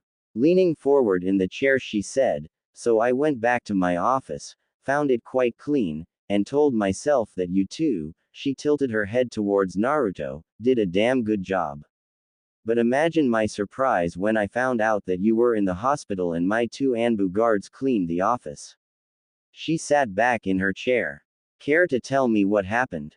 Hanabi swallowed and replied, "We did clean your office, but a problem arose and the guards had to clean the office back up." "Was this problem the reason you were admitted into the hospital?" Tsunade asked. "Yes, Tsunade-sama," Hanabi replied slowly. "Would you care to tell us the nature of this problem? How it began and if it was solved?" This time the questions came from Hiashi. Hanabi looked at the Hokage and swallowed again when she motioned with her hand to answer the question. If she said what really had happened, her father would punish her when she got home, which wasn't the standard grounding but a whole lot worse, yet she couldn't lie to the Hokage. "It's my fault," Naruto suddenly said, drawing their attention. He glanced at Hanabi and sent her an encouraging smile. Hiashi narrowed his eyes towards him. "Do explain." Naruto walked from the window, stood next to Hanabi, and faced Hiashi and Tsunade. In the few seconds he took to walk next to Hanabi, he had made up a fairly plausible story. "You see," he started, sounding sophisticated, "a Chunin had a grudge against me. Apparently it started from the exams, saw me in the office and attacked me." He laid a hand on Hanabi's shoulder. She tried to stop the fight but, sadly, got injured trying to do so. Hanabi bit her tongue as he told them what really happened. She felt his fingers press on her clavicle and she nodded her head at the two people questioning them, making his story appear truthful. Hiashi knew it was a cover-up story, and was going to expose them. He nodded at them and said, "If that's true, how did Hinata end up next door to Hanabi?" "She wasn't returning from a mission, and from what I've heard, she was in that office." Naruto thought for a second, sensing Hiashi was trying to bait him into a trap. After half a second he replied, "Coincidentally, she was running an errand for Sakura, wherein she had to come by the office. She saw us fighting, and being the kind-hearted soul she is, she tried to stop it and got caught in the crossfire, where she got injured." Slick was all Hiashi could think of. "If that's true, how come when I visited Hanabi the day she was admitted and queried how she got here she told me that she was in a fight with Hinata?" "Lie your way out of that, you miscreant," Hiashi thought, smirking. Naruto thought for a second and replied, "If I'm correct, which most likely I am, Hanabi went into wherein, I assume, that they pumped her full of painkillers, which, when used with other medicines, have numerous side effects, for example hallucinating. Am I not right?" He turned towards Tsunade. "He has a point," Tsunade replied. So far she was enjoying the subtle fight between Naruto and Hiashi, it was quite interesting. She had to give Naruto some points for making his story credible. They both knew it was false, but it was fun to listen to him add twists and turns that countered Hiashi's factual points. She should do the responsible and moral thing and tell Naruto she knew he was lying as she heard the story from Sakura already, but what fun would that be? Instead, she let them carry on. Besides, from what she'd heard, the girl needed some slack. Hiashi scowled at Naruto as his temper broke free. "We both know that you're lying. Just say the truth, your punishment wouldn't be as strict." Naruto scowled at Hiashi, "I'm not lying." "Yes you are. How would you know?" Naruto countered, "You weren't in the office with us." Hanabi looked back and forth between Naruto and her father, the both of their tempers reaching breaking point. She figured if Tsunade and she weren't there in the room, they'd fly at each other. She'd give her whole right arm to watch that fight. Hiashi opened his mouth but closed it. He didn't trust himself to speak to the boy as he would have said something crude and embarrassed himself in front of the Hokage. Well, Tsunade started standing up. She'd had fun, but it was time for her to get back to work. Now that that's over, we can all get on with our lives. Naruto, report to my office at 0700 sharp tomorrow. And with that, Tsunade made her way to the door. Hokage-sama, you don't mean you actually believe such nonsense? Hiyashi asked, flummoxed. Tsunade paused and dramatically turned to face Hiyashi. It's credible enough, and besides, I don't have enough time to get to the bottom of this. Some of us actually have work to do. She turned back around and opened the door. Hiyashi stared daggers at her back and muttered under his breath. You said something, Tsunade said, fixing her gaze on Hiyashi, daring him to answer. Nothing, Hiyashi said, looking at the ground. Tsunade winked at Hanabi and left the room, closing the door behind her. She noticed the quick furtive glances exchanged between Naruto and Hanabi and pondered about what would become of it. Once Naruto was happy with the outcome, she thought while heading towards her office, it didn't matter. I'll deal with you when you get home, Hiyashi said, arrogantly walking out the door. Hanabi sighed when the door closed behind him. She didn't dare think about what would happen to her when she got home. She'd probably get grounded and sentenced to a week of solitary confinement. Which was a week in a dark, dank hole in the ground with only enough food to last for 4 days. The only company down in the metal cell was rats and other pests. The guards who kept watch of the hole were instructed to throw cold water down the hole every hour. So not only were you starved and terrified of the things that lurked in the dark, you were wet too. It was designed in such a way that you couldn't get out unless someone lifted the gate and threw down rope for you to climb out. She had spent a week in there before. 2 days inside of confinement, she'd had a mental and nervous breakdown. By the time her sentence was up, the guards had to fetch her and immediately take her to the medics they had on the estate.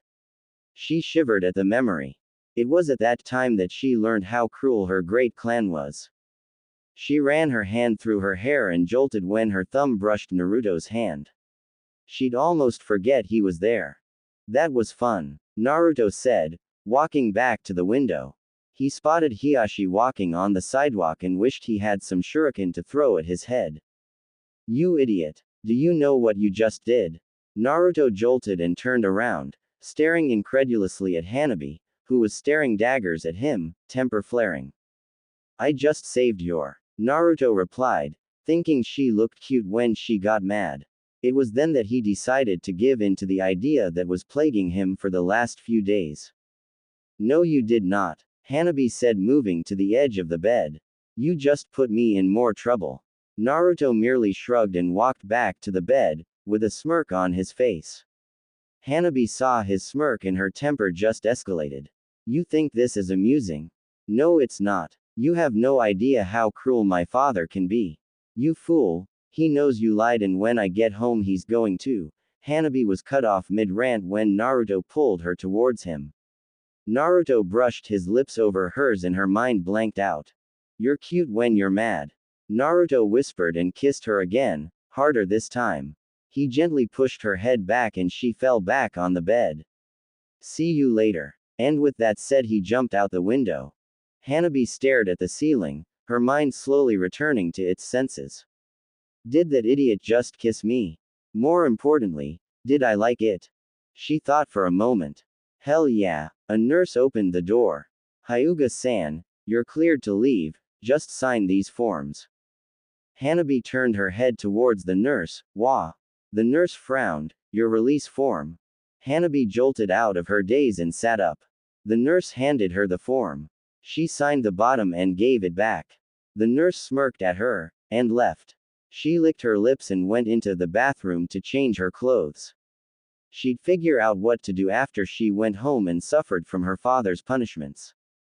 Hiyashi stormed through the estate like a nasty hurricane, hurling insults, reprimands, and punishments toward any random Hyuga who had the poor misfortune to be in his way.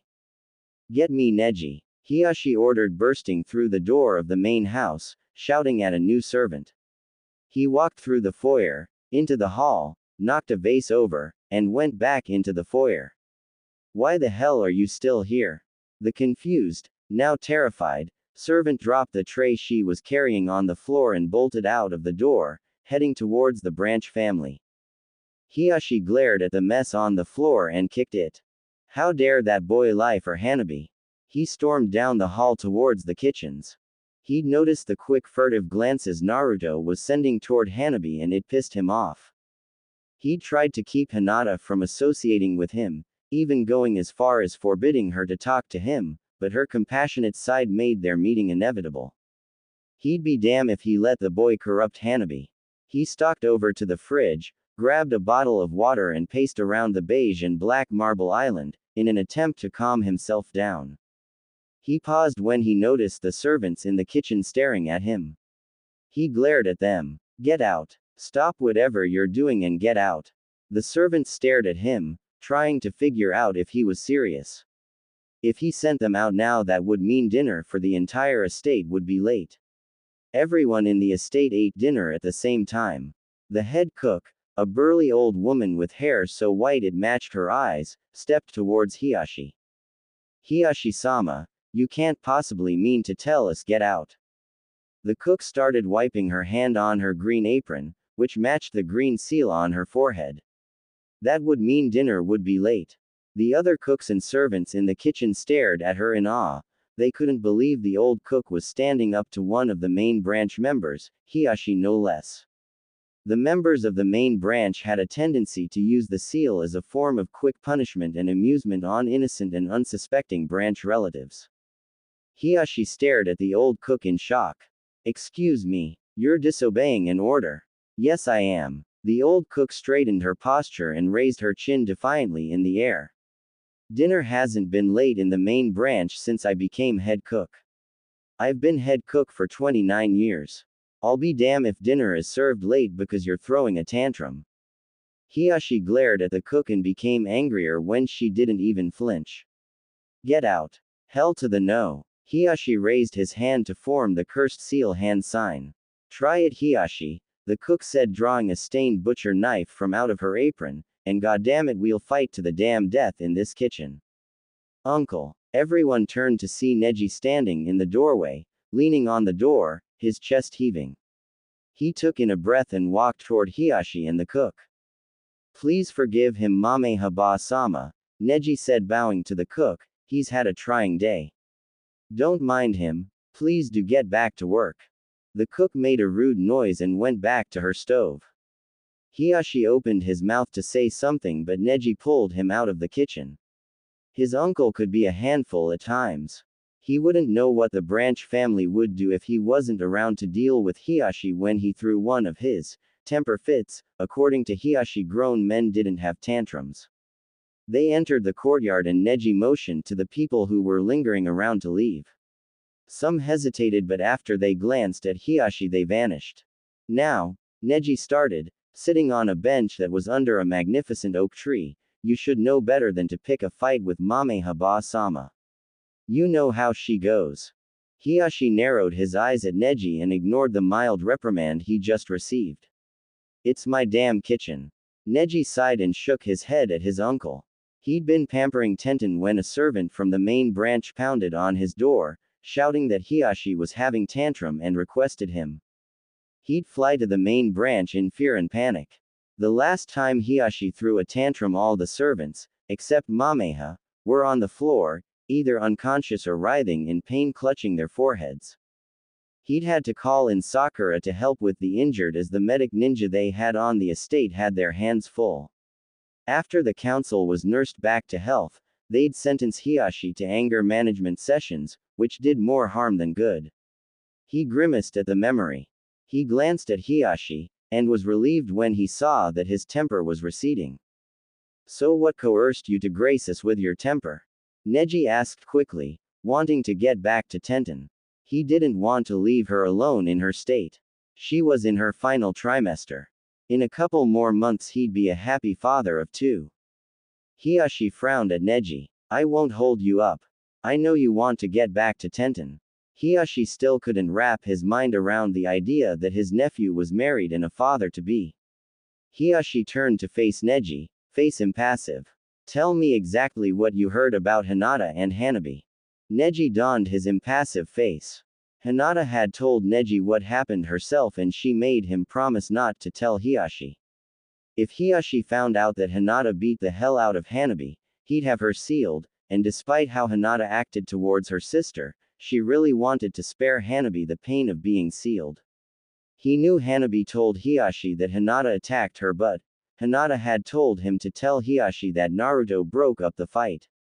Well, Hiyashi insisted. Hinata attacked Hanabi and Naruto stopped it before anything serious happened. Neji said, keeping his promise. Hiyashi narrowed his eyes suspiciously at Neji. You're sure? Yes. It's what I heard. Neji replied. Why? The council is pressuring me to retire as clan leader and let one of them take over. Hiyashi said grimly. I need to know which one is stronger. I assumed you would know. I honestly don't know. Neji said, lying through his teeth. He glanced at his uncle and saw, for the first time, the scattering of gray in his hair and the ever so slight creases in his face that marked his age. I thought Hinata was next in line. Hiyashi sat back and frowned, because she was the firstborn, she is, rightfully, next in line. But I renounced her as heir a few years ago. Neji stared at his uncle in disbelief. This was news to him. When was this? Hiyashi turned his head away from Neji. It was a private decision made by myself and approved by the council. Why would you do that? Neji prompted in a casual tone, trying not to sound disappointed. She wasn't showing the strength she has now. Hiyashi replied, standing up. And Hanabi had accomplished far more than Hinata at the time. So why didn't you seal Hinata? A flash of guilt washed over Hiyashi's face. One of the elders told me to wait, that she had great potential if she applied herself. Neji was glad that he did. So who are you choosing?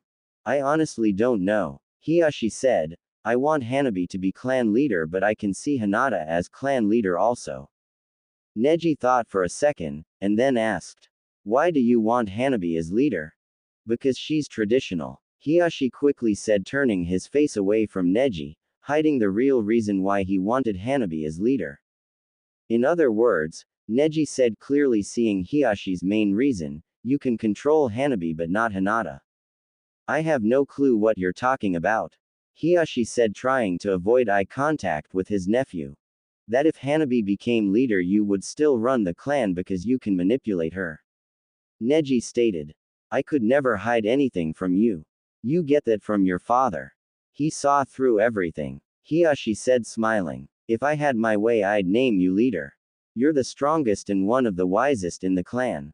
Neji smiled for an instant and reverted back to his impassive state. Hiyashi had told him that before, but Neji never really believed him. Still, it was nice to know that he could have been clan leader.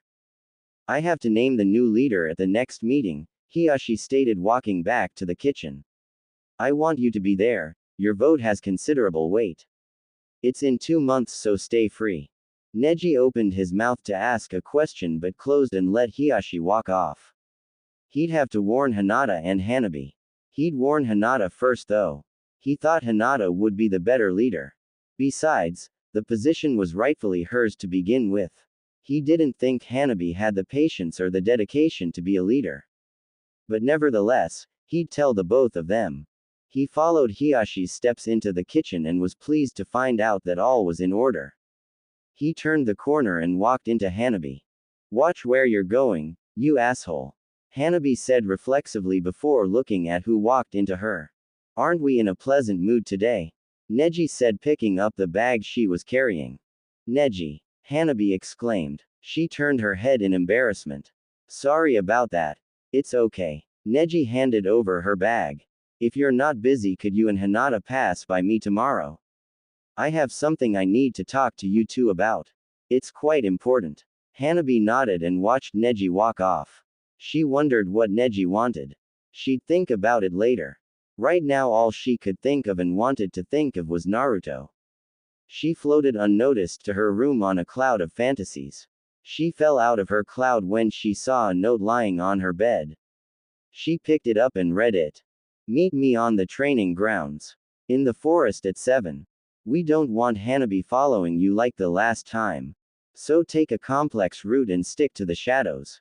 Don't be late. What? Hanabi read the note again, perplexed. She glanced around the room, saw a jacket carelessly thrown on the bed, and realized that she was in Hinata's room. She must have taken a wrong turn. She scanned the note again, committed it to memory and quickly exited Hinata's room just in time to as she was coming up the stairs. Neji wants to talk to you. Hanabi told her. What for? Hinata asked. How the hell should I know? Hinata eyed the cast on her sister's arm, guilt washing over her. When does that come off? Hanabi scowled at her sister, anger boiling up in her. I was supposed to take it off an hour ago. Well, fix your face before you have to put one on the next arm. Hinata sneered. Hanabi opened her room door, her temper threatening to break free. She wanted to punch Hinata in the face so bad but was in no condition to deal with the events that would follow. Instead, she decided to irritate her. You know why I wasn't able to take this off? Hinata narrowed her eyes suspiciously at Hanabi. Entertain me. Well, Hanabi started, edging into her room. Naruto popped in. We were well on our way to finish what we started in the Hokage's office, but the nurse was coming in and he jumped out the window. She pretended to study her nails, watching gleefully as Hinata went pale with anger. She figured she could irritate her some more, it was only fair. Let me tell you, he's very thorough with his hands. And he has quite the talent for kissing. He even lies. I kill you. Hanabi slammed her bedroom door, just in time, as Hinata threw several butcher knives at her. Hanabi stared at the points of several knives that were lodged halfway through her door. Where the hell she gets these from, she thought, making her way to her closet. She pulled out a kunai and started to hack away at the cast. The cast crumbled to pieces and she studied her arm.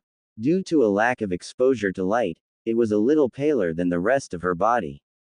She moved to get a muscle relaxer from her closet when she noticed the note lying on her pillow. The note was written in an orange ink so bright that it hurt her eyes. Nonetheless, she read it.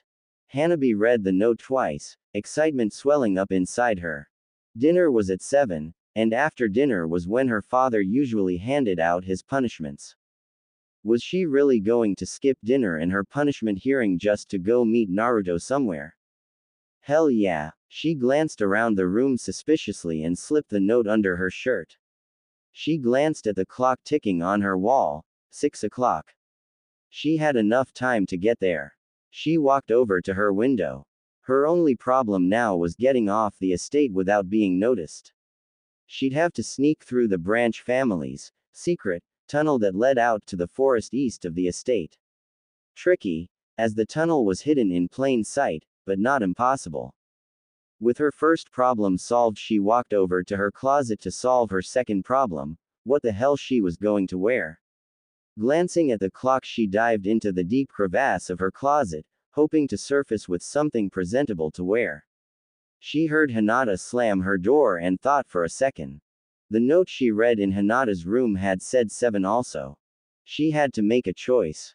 She really wanted to follow Hinata and see who she was going to meet, but she really wanted to see Naruto again. Hanabi weighed her options. Follow Hinata into some forest and risk getting in some sort of fight, or go meet Naruto in a secluded place, possibly get catch and end up in a shitload of trouble. She thought, both sounded potentially problematic. She decided to go meet Naruto for 2 reasons. 1, it wasn't every day some guy said they like her and asked to meet her, and 2, Naruto plus secluded place, endless possibilities. Hell yeah, she was definitely going to meet Naruto.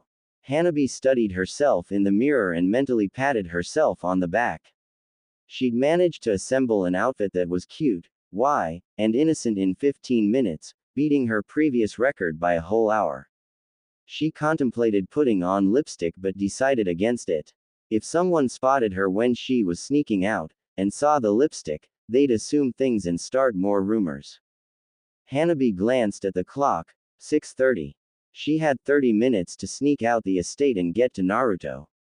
She'd shredded the note and burned the pieces. She had no need for it as she'd memorized the directions.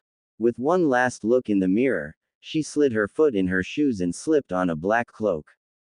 The cloak was necessary. She'd never make it out of the estate if anyone saw what she was wearing. Grabbing her ninja gear, Hanabi locked her door and jumped out her window. Hinata made her way down the hall. She had an appointment at 7. The success of her plan to take over the estate depended heavily on the outcome of this meeting. Hinata scowled. If her father hadn't renounced her as heir, she wouldn't have to go through all this trouble. That and if Hanabi wasn't born. Hinata entered the dining room and was shocked to see that the room was empty save for a few servants.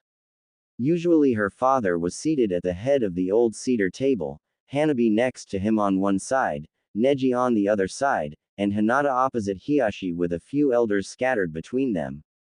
But today the table stood lonely. Good evening, Miss Hinata. Will you be having dinner tonight? Oh, good evening, Mameha Ba-sama. Hinata said, bowing to the cook. How are you? Where is everybody? Hinata asked, taking a seat next to her surrogate grandmother. Mameha sighed. Well, Hiyashi is having a secret emergency meeting with the council. Mameha said, rolling her eyes. She knew any and everything that went on in the estate. So he and some of the other elders are skipping dinner.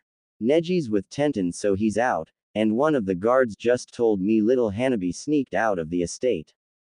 Hinata frowned at this. She couldn't risk having Hanabi follow her like last time. She sneaked out. Yep. Mameha said, nodding her head. Said she looked suspicious, moving fast and sticking to the shadows, and followed her to the edge of the branch family. Mameha smiled. He also said he blinked and she vanished. He searched the entire estate and couldn't find her. Nobody saw or heard her. She's getting craftier these days. Hanabi, moving with stealth. Hinata asked herself, not quite believing it. Mameha's smile widened and her eyes twinkled. I asked myself the same question. When has little Hanabi ever wanted to be unnoticed? I smell a scandal brewing. Mameha stood up. I presume you're skipping dinner also? Hinata sent her a weak smile. I'm very sorry, Mameha Ba-sama, but I've got a mission tonight. Mameha smirked and narrowed her eyes suggestively at Hinata. I didn't see any of the Hokage's messenger nin today. It's a personal mission. Mameha's smirk widened into a smile. Well, have fun and try not to wear yourself out too much now. She wiggled her eyebrows. Hinata blushed at Mameha's innuendo. You can send my dinner to my room, please. I'll be back around 11. Hinata said. Oh sure, that's no problem. I'll even stay up and warm it up for you. I'm quite sure you'll be starving after your mission. Hinata gave Mameha a half bow and dashed out of the room, leaving Mameha cackling about how red her face was. Somewhere on the Hyuga estate, I have reason to believe that Hinata may try to eliminate Hanabi to ensure herself the position of clan leader. Hiyashi told the occupants in the dimly lit room. He sat at the head of a small oval table. Because of poor lighting, everybody's face was hidden by shadows, except Hiyashi, who sat directly underneath the only working light bulb. What do you propose we do about this threat? One of the shadowed faces asked. Confine her to the estate. I think it will be in our best interest if we had her shadowed, for PR.